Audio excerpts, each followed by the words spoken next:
Hello welcome back to our channel Sathya here. இன்றைக்கி நம்ம சேனலில் லேடிஸ்க்கு ரொம்ப பிடிச்ச வீடியோவாக இருக்கும். கண்டிப்பாக நம்ம சேனலில் வந்து இந்த கோல்டுக்காக வாட்ச் பண்ணுற ஆடியன்ஸு செப்பரேட்டாக இருக்காங்க. அவங்களுக்காக தான் இந்த வீடியோ. ஸோ ஜிஆர்டியில் வந்து புது கோல்ட் ஸ்கீம் வந்து லான்ச் பண்ணியிருக்கிறாங்க. ஸோ அதோட டீட்டெயில்ஸ் தான் வந்து உங்ககிட்ட வந்து ஷேர் பண்ண நினச்சிருந்தேன். Okay, if you are interested you can further watch this video, else you can skip this video here. Without getting delay, let's get into the video. So GRT gold schemesல வந்து இது one of the very famous scheme, like gold addition. Weights வந்து add ஆகும் அப்படின்னு. So monthly ஒரு amount வந்து பே பண்ணுவோம். அந்த மந்தில் வந்து நீங்கள் என்னைக்கு பே பண்ணுறீங்களோ அன்றைக்கான கோல்ட் ரேட் படி எவ்வளோ கிராம்ஸ் வருமோ அதை வந்து உங்கள் அக்கௌண்ட்டில் வந்து ஆட் பண்ணுவாங்க. ஸோ உங்களோட ஸ்கீம் பீரியட் வந்து முடிஞ்சதுக்கப்புறம் வந்து நீங்கள் எய்தர் ஆட் ஆன வெயிட்ஸ்க்கு வந்து நீங்கள் கோல்டு வந்து வித்ட்ரா பண்ணலாம். அப்படி இல்லைன்னா அமௌண்ட் நீங்கள் எவ்வளோ வந்து பே பண்ணீங்களோ அந்த அமௌண்ட்டுக்கு அன்றைக்கி கோல்டு வந்து எவ்வளோ விற்கிறாங்களோ ஒரு கிராமுக்கு அதைப்படி நீங்கள் அத்தனை கிராம்ஸ் வந்து நீங்கள் வித்ட்ரா பண்ணிக்கலாம். இது வந்து one of the very famous gold scheme in GRT. 2 years முன்னாடி வரைக்கும் ஐ திங்க் இன் பிட்வீன் வந்து கோல்ட் ரேட் வந்து டக்குன்னு வந்து ஒரு லாஸ்ட் 2 yearsல வந்து ஏறி இருந்தது இல்லையா, அப்போ வந்து இதை பாஸ் பண்ணிட்டாங்க, அது வந்து ஸ்டாப் பண்ணிட்டாங்க அந்த ஸ்கீமை. பட் இப்போ வந்து மறுபடியும் அதை வந்து லான்ச் பண்ணியிருக்காங்க. ஸோ ரீசெண்டாக வந்து ஜிஆர்டிக்கு வந்து நான் விசிட் பண்ணியிருந்தப்போ அவங்க இந்த ஸ்கீம் வந்து எனக்கு காமிச்சிருந்தாங்க. என்ன வந்து ரொம்ப வந்து ஃபோர்ஸ் பண்ணியிருந்தாங்க ஜாயின் பண்ணுங்க அப்படின்னு. பட் பர்சனலி எனக்கு வந்து கோல்ட் செட் ஸ்கீம்ஸ் வந்து அவ்வளோ ப்ராஃபிட்டபிளாக எனக்கு இப்போ தோணலை. அதனால் வந்து நானும் எதுலேயும் வந்து ஜாயின்லாம் பண்ணலை. ஃபர்ஸ்ட்லி வந்து எனக்கு அதுக்கு பட்ஜெட் கிடையாது. செகண்ட்லி வந்து இவ்வளோ கோல்டு ரேட் வந்து ஏறிட்டே போகும்போது வந்து எனக்கு என்னமோ அது மேலே வந்து மனசு விட்டு போச்சு தான் சொல்லணும். கோல்டு ரேட் ஏறினாலும் பரவாயில்ல, நாங்கள் வந்து நிறைய பேர் நம்ம எதுக்கு கோல்டு வாங்குவோம் வீட்டில் வந்து நம்மளுக்கு பெண் குழந்தை இருக்கும்போது அந்த குழந்தைக்காக ஏதோ ஒன்று சேர்த்து வைக்கணும்னு நினைக்கிறோம். நான் கண்டிப்பாக ஸ்கீம் போட்டே ஆகணும்னு நீங்கள் நினச்சிங்கன்னா மறக்காமல் ஜிஆர்டியில் இந்த ஸ்கீம் வந்து செக் பண்ணுங்கள். அண்ட் செகண்ட்லி இன்னொரு ஸ்கீம், இதுவும் வந்து ரொம்ப ஃபேமஸான ஸ்கீம். இப்போ நிறைய ஜுவல்லரி ஷாப்ஸில் வந்து நிறைய பிராண்ட்ஸில் வந்து இது வந்து லான்ச் பண்ணியிருக்கிறாங்க. எனக்கு வந்து லலிதாவில் இந்த ஸ்கீம் இருக்குதுன்னு தெரியும். நான் ரீசெண்டாக கூட நான் வந்து பார்த்துருந்தேன், ஆடில் வந்து பார்த்துருந்தேன். ஸோ இது வந்து ஒரு லம்சம் அமௌண்ட் ஸ்கீம். ஸோ நீங்கள் பிஸ்னஸ் பண்ணுறவங்களா இருக்கலாம், இல்லை ஒர்க்கிங் இருக்கலாம், நான் working, hour it is you have a lump sum amount. So அந்த லம்சம் அமௌண்ட் வச்சுட்டு நீங்கள் எதெல்லாம் இன்வெஸ்ட் பண்ணணும்னு நினைக்கிறீங்க, இல்லை கோல்ட்லேயே வந்து இன்வெஸ்ட் பண்ணணும்னு நினைக்கிறீங்க, ஆனால் மேக்கிங் சார்ஜ் இல்லாமல் நீங்கள் ஒரு ஆர்னமெண்ட் வாங்கணும்னு நினைக்கும் போது வந்து உங்ககிட்ட இருக்கிற அந்த lump sum amount, for example say 50,000 rupees இன்றைக்கி என்கிட்ட இருக்குது, எனக்கு இது வந்து தேவைப்படலை, நான் வந்து இன்வெஸ்ட்மெண்ட் பண்ணணும்னு பார்க்குறேன், பட் நான் கோல்டு வாங்கணும்னு நினைக்கிறேன், பட் வித்தவுட் மேக்கிங் சார்ஜ் வாங்கணும்னு நினைக்கிறேன். ஸோ அந்த மாதிரி டைமில் வந்து இந்த ஸ்கீமில் எடுத்துகிட்டு போய் இன்வெஸ்ட் பண்ணிங்கன்னா 10 months or 11 months வந்து அதை லாக் பண்ணி வச்சுருப்பாங்க. 11 months கழித்து நீங்கள் போகும்போது அந்த 50,000 ருபீஸ்க்கு வந்து அன்னைக்கான கோல்டு ரேட்டுக்கு, நாட் டுடேஸ் கோல்டு ரேட், அன்னைக்கான கோல்டு ரேட்டுக்கு வந்து நீங்கள் அத்தனை கிராம்ஸ் வந்து வாங்கிக்கலாம் வித்தவுட் மேக்கிங் சார்ஜ். ஸோ உங்களுக்கு வந்து அதுக்கு செய்குலி சேதாரம் இல்லாமல் 10 மாதம் கழித்து அன்னைக்கான கோல்டு ரேட்டுக்கு நீங்கள் வந்து அத்தனை கிராம்ஸ் வந்து வாங்கிக்க முடியும். இதுவும் ஒரு நல்ல ஸ்கீம் தான் என்னை பொறுத்த வரைக்கும்.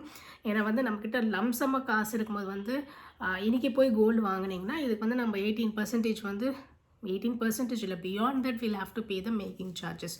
ஸோ அது இல்லாமல் இன்றைக்கி அதை எடுத்துகிட்டு போய் டெபாசிட் பண்ணிவிட்டு ஒரு 10 months 11 months கழிச்சும் நீங்கள் வாங்கிக்கலாம். இதுதான் டெபாசிட் ஸ்கீம்னு சொல்லுவாங்க. இது வந்து லலிதாவில் இருக்குது, ஜாய்லுக்கஸ்லேயே இருக்குது, வேறு எதில் இருக்குதுன்னு எனக்கு தெரியல. உங்களுக்கு யாருக்காச்சும் வேறு ஏதாச்சும் பிராண்ட்ஸ் இருக்குதுன்னு தெரிஞ்சால் அதை மறக்காமல் கமெண்ட் செக்ஷனில் மென்ஷன் பண்ணுங்கள். Thirdly about the regular scheme, நீங்கள் மந்த்லி இன்ஸ்டால்மெண்ட்ஸில் உங்களால் முடிஞ்சதை நீங்கள் பே பண்ணணும்.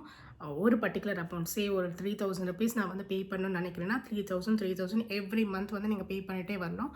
10 months கழிச்சு வந்து 30,000 ருபீஸ் வந்துச்சுன்னா அந்த 30,000க்கு அன்னைக்கான கோல்டு ரேட்டுக்கு எத்தனை கிராம்ஸ் வருதோ அத்தனை grams without making charges, 18% making charges மேலே வந்து ஃப்ளாட் ஆஃப் வரும். அதுக்கு மேலே நீங்கள் எடுக்கிற ஆர்னமெண்ட் வந்து 20%னா வந்து அந்த எக்ஸ்ட்ரா 2% வந்து நீங்கள் தான் பே பண்ணுற மாதிரி இருக்கும் வித் ஜிஎஸ்டி. ஸோ இது வந்து ரெகுலராக இருக்கிற ஸ்கீம் தான். இது எல்லா பிராண்ட்ஸ்லையுமே அவைலபிள் இருக்குது. அண்ட் நவ் கம்மிங் டு, நம்ம வந்து இப்போ கண்டிப்பாக வந்து ஸ்கீம் போட்டே ஆகணுமா என்ற குவெஸ்டனுக்கு வந்து என்னோட ஒரு அப்சர்வேஷனில் எனக்கு தோணுது, என்னோடய பர்சனல் எக்ஸ்பீரியன்ஸில் நான் ஷேர் பண்ணுறேன். ஸோ ஒரு இப்போ இருக்கிற கோல்டு ரேட்டுக்கு வந்து மாதம் வந்து அட்லீஸ்ட் ஒரு 500 வந்து இன்க்ரீஸ் ஆகிறது நம்மளால் வந்து சிக்னிஃபிகண்ட்டாக இன்க்ரீஸ் ஆகிறது நம்மளால் விசிபிளாக அதை பார்க்க முடியுது. ஸோ இந்த மாதிரி டைமில் வந்து எவ்ரி மந்த் ஒரு ஸ்கீம் போட்டு ஒரு 10 மந்த்ஸ் கழித்து நீங்கள் வாங்கும்போது இன்றைக்கி இருக்கிற கோல்டு ரேட்டுக்கு 10 மந்த்ஸ் கழித்து பார்க்கும்போது வந்து அட்லீஸ்ட் ஒரு கிராமுக்கு ஒரு 1500 டிஃப்ரென்ஸ் இருந்துச்சுன்னா அதில் எந்த அளவுக்கு நமக்கு ப்ராஃபிட்டபுளாக இருக்கும்னு நமக்கு தெரியல. ஸோ அதனால் அந்த ஒரு ரீசனுக்காக மட்டும்தான் வந்து ஐ திங்க் லாஸ்ட் 2 இயர்ஸாகவே நான் வந்து இந்த கோல்டு சிட் ஸ்கீம் போடுறதே வந்து ஸ்டாப் பண்ணிட்டேன். நான் கடைசியாக போட்ட கோல்டு சிட் ஸ்கீம் வந்து 5000 ருபீஸ் நாட் 5000 6300 ருபீஸ் என்னமோ கிராம் ரேட். ஸோ அப்போ தான் வந்து நான் ஒரு கோல்டு சிட் ஸ்கீம் வந்து கடைசியாக போட்டது. அதுவும் வந்து நான் சிட் போடும்போது 5700 இருந்தது. நான் வாங்கும் போது வந்து 6300 இருந்தது.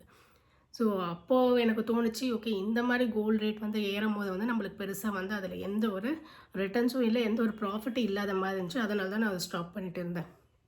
ஸோ இந்த மாதிரி உங்களுக்கு தோணுச்சு, நம்ம ஏன் வந்து எவ்ரி மந்த் வந்து பே பண்ணோம் அப்படின்னு நினைக்கிறவங்க வந்து எப்படிலாம் கோல்டு வாங்கலாம், இன்றைக்கே வாங்கணும்னு நினச்சிங்கன்னா அவங்களுக்கு தான் வந்து இந்த சஜஷன். நீங்கள் எப்படி வாங்கலாம் அப்படின்னு கேட்டிங்கன்னா, ஒரு 2 மந்த்ஸோ 3 மந்த்ஸோ வந்து உங்கள் சேலரிலேருந்து ஹோல்ட் பண்ணி அட் அ டைம் வந்து வாங்கிக்கல. இல்லைனா வந்து மாதம் வந்து ஒரு கோல்டு காயினாக வாங்கி வச்சு அட்லீஸ்ட் ஒரு 1 இயர் கழிச்சு உங்களுக்கு எப்போ தேவையோ அப்போ வந்து நீங்கள் ஆர்னமெண்ட்டாக பண்ணிக்கலாம். நான் நிறைய வீடியோஸில் இது மென்ஷன் பண்ணியிருக்கேன். மறுபடியும் மென்ஷன் பண்ணுறேன், புதுசாக பார்க்குறவங்களுக்கு வந்து ஹெல்ப்ஃபுல்லாக இருக்கும். கிரெடிட் கார்டு யூஸ் பண்ணி ரொம்ப எஃபெக்டிவாக நீங்கள் வந்து கோல்டு வாங்கலாம். அது எப்படின்னு சொல்கிறேன். ஸோ கிரெடிட் கார்டு யூஸ் பண்ணிங்கன்னா வந்து 50 டேஸ் வெயிட்டிங் பீரியட் இருக்கும் அந்த பில் வந்து பே பண்ணுறதுக்கு. ஃபார் எக்ஸாம்பிள் என்னோடய சினாரியோவில் வந்து every month first of every month வந்து நான் பில் பே பண்ணோம்.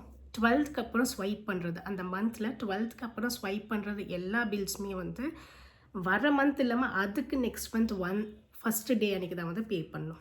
ஸோ நான் இன்றைக்கி Jan 12ன்னு வச்சுக்கோங்க. இன்றைக்கி நான் ஸ்வைப் பண்ணுறது வந்து March 1 தான் வந்து பே பண்ணுற மாதிரி இருக்கும். ஸோ எனக்கு 50 டேஸ் வெயிட்டிங் பீரியட் வருது. ஸோ நான் வந்து Jan 12th வந்து ஸ்வைப் பண்ணுறேன். Feb 1 நமக்கு சேலரி வரும்ல, அதுலேருந்து ஒரு பாதி எடுத்து வச்சுக்கிட்டு March 1 ஒரு சேலரி வரல, அங்கேருந்து பாதி எடுத்து இதை ரெண்டும் சேர்த்து என்னோடய பில் வந்து நான் க்ளோஸ் பண்ணுவேன். ஸோ இந்த மாதிரி பண்ணும்போது வந்து உங்களால் ஒரு 2 கிராம் வாங்குகிற இடத்துல ஒரு 4 கிராம் வந்து வாங்கலாம். அதுவும் நீங்கள் யார்கிட்டையும் கடன் வாங்காமல் உங்களோட ஓன் கிரெடிட் கார்டை யூஸ் பண்ணி நீங்கள் வந்து அது பர்ச்சேஸ் பண்ணலாம். இதில் இன்னொரு ஹேக்கும் இருக்குது. நீங்கள் வந்து ஜிஆர்டிஓ இல்லை வந்து ஜாயலுக்கஸ் இல்லை ஜோசலுக்கஸ் இதெல்லாம் வாங்கும்போது வந்து நீங்கள் எந்த ஷோரூமில் வாங்குறீங்கன்னு முதல்ல வந்து ஃபிக்ஸ் பண்ணிக்கோங்க. போய் ஆர்னமெண்ட்லாம் செக் பண்ணிவிடுங்க. உங்களுக்கு ஆர்னமெண்ட்லாம் ஓகே ஆகிடுச்சுன்னா அமேசான் பேயில் வந்து கிஃப்ட் கார்ட்ஸ் இருக்கும்.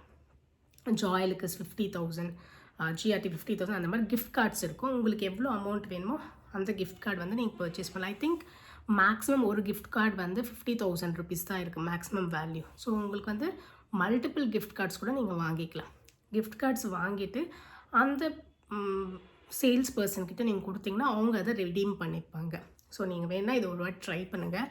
இதை ட்ரை பண்ணும்போது என்னென்னா, இப்போ வந்து என்னோடய பில் அமௌண்ட் வந்து 1 lakh ரூபி ஆகுதுன்னு வச்சுக்கோங்க. நான் 2 கிஃப்ட் கார்டு வாங்குறேன், 50,000. ஸோ ஒரு கிஃப்ட் கார்டு மேலே 2% ஆஃபர் வரும், இன்னொரு கிஃப்ட் கார்டு மேலே 2% ஆஃபர் வரும். ஸோ அவங்க வந்து வவுச்சர் ரெடீம் பண்ணுவாங்களே.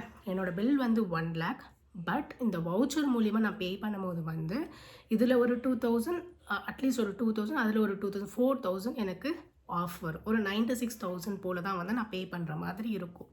ஸோ இந்த ஒரு ஹேக் வந்து நீங்கள் செக் பண்ணி பாருங்கள். ஆனால் நீங்கள் எந்த ஷோரூமில் வாங்குறீங்களோ நீங்கள் முதல்ல ஃபிக்ஸ் பண்ணிவிட்டு அங்கே போயிட்டு உங்கள் ப்ராடக்டை செலக்ட் பண்ணி பில்லிங் டைமில் தான் நீங்கள் இதை செக் பண்ணி பார்க்கணும். ஏன்னா நீங்கள் முன்னாடியே வவுச்சர் வாங்கிட்டு அப்புறம் அங்கே போயிட்டு உங்களுக்கு ப்ராடக்ட் பிடிக்கலன்னு வச்சுக்கோங்களேன், அப்போ உங்களோட வவுச்சர் என்ன ஆகும்? வவுச்சர் நீங்கள் கண்டிப்பாக யூஸ் பண்ணி தான் ஆகணும். ஏன்னா நீங்கள் ஜாயலுக்கஸ் வவுச்சர் வாங்குறீங்கன்னா ஜாயலுக்கஸில் தான் யூஸ் பண்ணுற மாதிரி இருக்கும். ஜிஆர்டி வவுச்சர் வாங்கினா ஜிஆர்டி வவுச்சர் தான் யூஸ் பண்ணுற மாதிரி இருக்கும். பட் வவுச்சர் வாங்கும்போது கொஞ்சம் மெட்டிகுலஸாக இருக்கணும். அதெல்லாம் வீட்லேயே வந்து நீங்கள் செக் பண்ணி பார்த்துக்கோங்க. கோல்டு வவுச்சரும் இருக்கும், டைமண்ட் வவுச்சரும் இருக்கும். கோல்டு வவுச்சர் வந்து டைமண்ட்க்கு யூஸ் பண்ண முடியாது, டைமண்ட் வவுச்சர் வாங்கிட்டு கோல்டு ஆர்னமெண்ட்டுக்கு வந்து யூஸ் பண்ண முடியாது. இதெல்லாம் பார்த்து தான் வந்து நீங்கள் செக் பண்ணிக்கணும். நிறைய வெல்த் எக்ஸ்பர்ட் சொல்கிறாங்க கோல்டு இன்னுமே ஏறும் அப்படின்னு சொல்லி. இப்போ போய் வாங்குறது வந்து எந்த அளவுக்கு ஒரு கரெக்டான விஷயமா இருக்கும்னு எனக்கு தெரியல. உங்களால் அஃபோர்ட் பண்ண முடிஞ்சால் மட்டுமே இப்போ வாங்குங்க. இல்லை உங்கள் பெண் குழந்தைக்கு நீங்கள் சேர்த்து வைக்கணும்னு நினச்சிங்கன்னா கொஞ்சம் கொஞ்சமாக சேர்த்து வச்சுக்கிங்களே தவிர, இல்லை நான் இப்போ எனக்கு பிடிச்சிருக்கு அதனால் வாங்குறேன்னு சொல்லி வாங்குறது வந்து எந்த அளவுக்கு கரெக்டாக இருக்கணும்னு எனக்கும் தெரியல. பர்சனலி என்ன கேட்டிங்கன்னா வந்து அது it's not a right decision தான் சொல்லுவேன். we should start thinking about other ways of investment, not gold anymore அப்படின்னு தான் வந்து எனக்கும் இப்போ தோணுது. ஏன்னு சொல்கிறேன், இப்போ வந்து 14,000 கிராம் ஆயிடுச்சு. 14,000 ருபீஸ் எடுத்துகிட்டு போய் ஒரு கிராம் வாங்கினா நம்மளுக்கு அதில் பெருசாக எந்த ஒரு ஆர்னமெண்ட்டும் வரதில்லை. அது நம்மளுக்கு திருப்தியாகவும் இருக்க மாட்டேங்குது. இப்போது ஒரு 1 lakh ரூபாய் எடுத்துகிட்டு போய் ஒரு 2 சவரன் வாங்கிட்டு வரும்போது நமக்கும் வந்து கொஞ்சம் திருப்தியாக இருந்துச்சு. பரவாயில்ல, நான் 1 lakh சேர்த்து வச்சேன், போய் 2 சவரன் வாங்கிட்டு வந்தேன், ஐயோ என்கிட்ட 2 சவரன் நான் சேர்த்து வச்சுட்டேன் அப்படின்னு நமக்கும் வந்து ஒரு செல்ஃப் சாட்டிஸ்ஃபேக்ஷன் இருந்துச்சு. ஏதோ ஒரு அச்சீவ் பண்ணோம் அப்படின்னு சொல்லி ஒரு சாட்டிஸ்ஃபேக்ஷன் இருந்துச்சு, ஒரு ஹாப்பினஸ் இருந்துச்சு. இப்போது ஒரு 1 lakh எடுத்துகிட்டு போய் ஒரு 5 கிராம் வாங்கும்போது நமக்கே என்ன தோணுது, நமக்கு அது ஒரு பெருசாக ஒரு கிக் கொடுத்த மாதிரி இல்லை, ஒரு சாட்டிஸ்ஃபைடாக வந்து ஃபீல் பண்ணுற மாதிரி எனக்கு தோணலை. ஸோ அதனால் வந்து இதுக்கு மேலே கோல்டில் இன்வெஸ்ட் பண்ணுறது எனக்கு பெருசாக வந்து அதில் ஒரு எக்ஸைட்மெண்ட்டும் இல்லாத மாதிரி தான் வந்து இப்போதைக்கு நான் அதை வந்து ஃபீல் பண்ணுறேன். அண்ட் டிஜிட்டல் கோல்டு பற்றி பேசும்போது வந்து டிஜிட்டல் கோல்டு வாங்கும்போது வந்து கொஞ்சம் மெட்டிகுலஸாக தான் நீங்கள் வாங்கணும். ஏன்னா ஆர்பிஐ கண்ட்ரோலில் வந்து அது இருக்காது. ஸோ என்னோட சஜஷன் வந்து உங்களால் வாங்க முடிஞ்சால் ஃபிசிக்கல் கோல்டு வாங்குங்க. அப்படி இல்லைனா வேறு ஏதாவது இன்வெஸ்ட்மெண்ட் மெத்தட்ஸ் பார்த்துக்கோங்க. டிஜிட்டல் கோல்டில் இன்வெஸ்ட் பண்ணுறது எந்த அளவுக்கு சேஃபாக இருக்கும்னு நம்மளால் சொல்ல முடியாது. So don't risk your money. இது மட்டுமே இல்லை, இந்த கோல்டு ரேட் ஏறுறதுனால வந்து கோல்டு வாங்கி வீட்டில் வைக்கிறதும் வந்து அவ்வளோ சேஃப் கிடையாது. ஸோ வீட்லேயும் வந்து சேஃபாக வச்சுக்க முடியாது. வெளியில் போட்டுட்டு போகணுன்னாலும் பயம்தான். தெஃப்ட் ஆகிறதுக்கான சான்சஸ் இருக்கும், ராபரி ஆகிறதுக்கான சான்சஸ் இருக்கும். சரின்னு எடுத்துகிட்டு போய் பேங்க்கில் வைக்கலான்னு சொன்னால் அங்கேயும் வந்து ஏகப்பட்ட இஷ்யூஸ் இருக்குது. ரீசெண்டாக அந்த HDFC பேங்க்கில் ஏதோ ஒரு இஷ்யூ ஆச்சு அப்படின்னு சொல்லி ஒரு வீடியோ வந்து வைரலாக இருந்தது. அப்போ எங்கே தான் எடுத்துகிட்டு போய் எங்கள் கோல்டில் வைக்க முடியும்? ஸோ நம்மளால் வந்து அது கோல்டு வாங்கி அது அனுபவிக்கிறதுக்கும் முடியாமல், வீட்லேயும் வச்சுக்க முடியாமல், ஏன் அப்படி பதட்டமாக நாமளே இருக்கணும்? ஸோ அதனால் வந்து இதெல்லாம் யோசித்து தான் வந்து நம்ம அதில் ஒரு மேஜர் இன்வெஸ்ட்மெண்ட் வந்து இதுக்கு மேலே கோல்டில் வந்து பண்ணணும்னு வந்து எனக்கு தோணுச்சு. நம்மளுக்கு பிடிச்ச மாதிரி நம்ம நல்லா ஹெவியாக போட்டுக்கணும்னு நினச்சா சில்வரில் வாங்கி போட்டுக்கலாம், ஆசை தீர அப்படின்னு தான் வந்து எனக்கும் இப்போ தோணுது. உங்களோட தாட் ப்ராசஸ் என்னவாக இருக்குன்னு மறக்காமல் கமெண்ட் செக்ஷனில் மென்ஷன் பண்ணுங்கள்.